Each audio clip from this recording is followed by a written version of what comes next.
Hi, welcome to Your Business, Your Rules. I'm Kat LeBlanc. This is the podcast for people who want to start and grow an online location-independent business so they can live a life of freedom and choice on their own terms.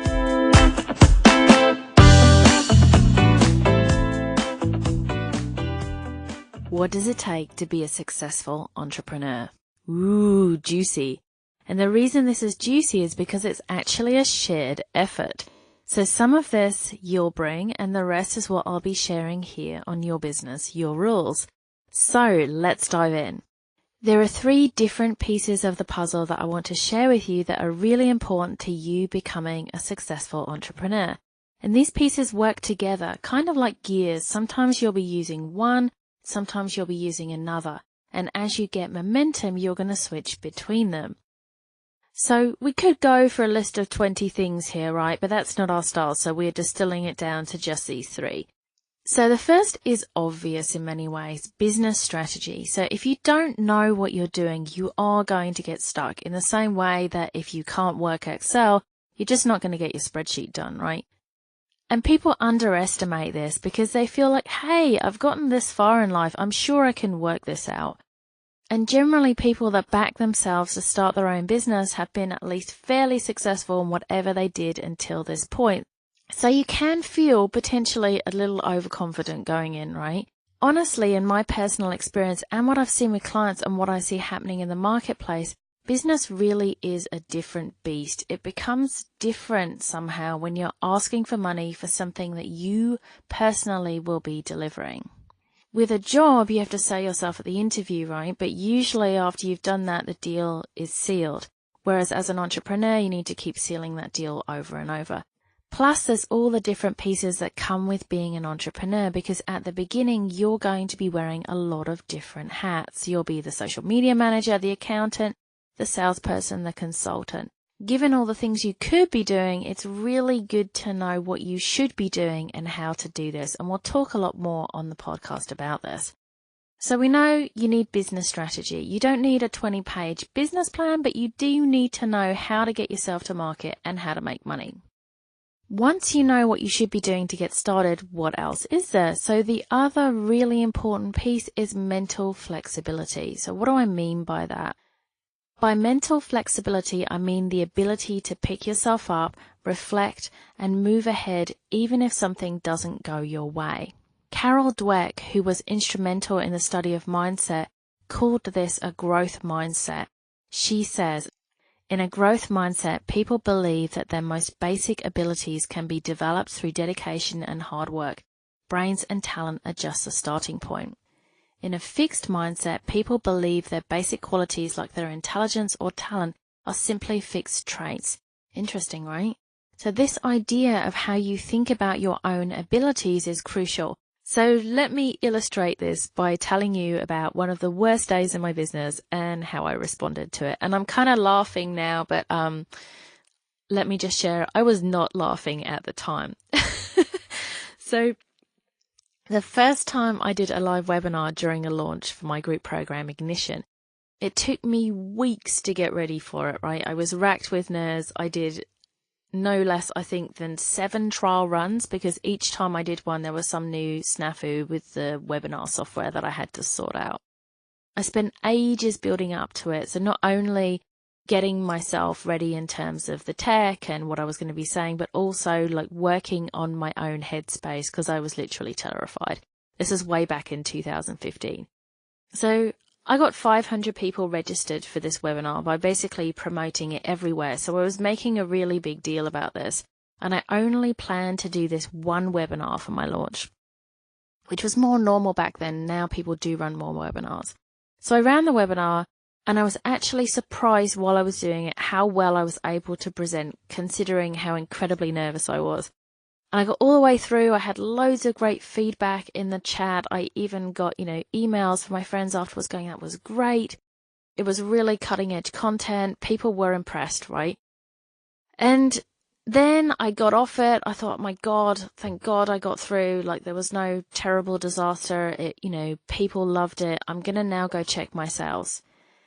And nothing at all, right? Not a single sale. And I really couldn't believe it because I'd seen all of the results other people had had. You know, I knew people that were doing this. I had all the training. It was just, you know, the first time that I'd done this live for myself. But I was completely gutted. Like, I had had a month of build up. I was literally on my knees with exhaustion, and I'd seen, and humiliation, right? Because I'd been so incredibly public about this webinar. And, you know, I've heard stories before. I'd seen people write in groups online, you know, that they had this situation in their business and they were literally on their knees and they didn't know what they were going to do. And I always used to think, come on, you know, you can sort this out. But I had never experienced that myself. And then I really had that moment for the first time in my business. At that point, I really had two choices. I could drop the launch, which was incredibly tempting considering I'd made such a big deal and got nowhere. I could maybe even drop the program, act like nothing had happened, get angry about the fact that no one bought from me, not an option.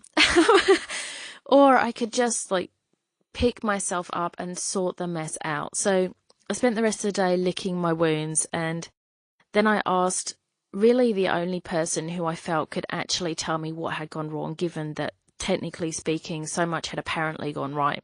So I asked one of my former mentors, and she got back to me and let me know I needed to do 2 more webinars, and she told me the exact changes that I need to make. And I trusted her opinion, even though I really felt like I'd pretty much rather do anything at that moment rather than run another 2 webinars, as she said.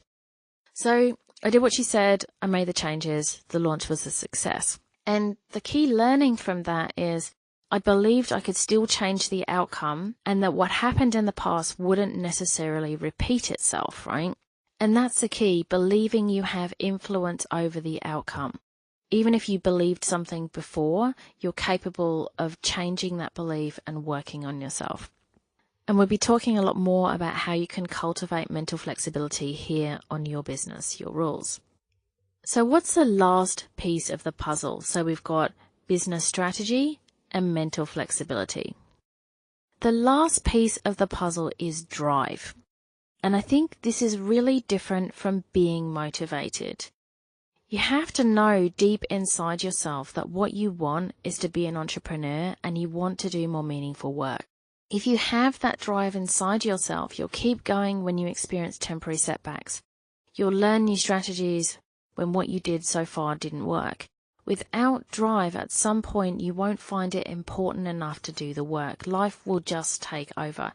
And no one can give you that, right? Drive is what comes from within.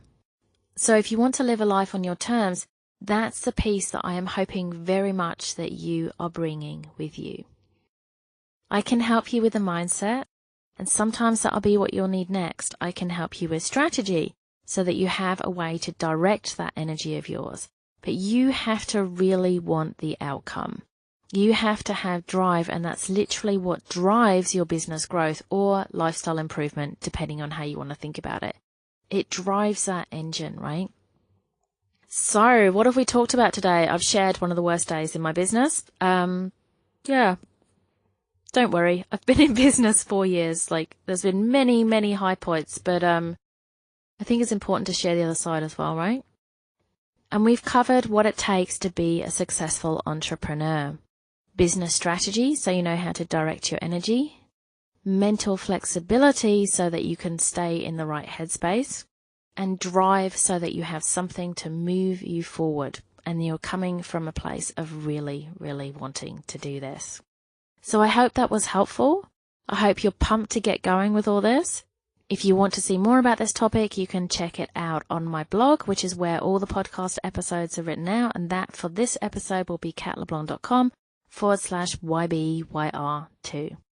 Hope you're having a wonderful day, and I look forward to speaking with you soon. Thanks for listening to Your Business, Your Rules. I'm Cat LeBlanc. If you like this show, I'd love you to subscribe, share, and leave a review on iTunes. And if you'd like to continue the conversation, head over to my website at catleblanc.com. Until next time.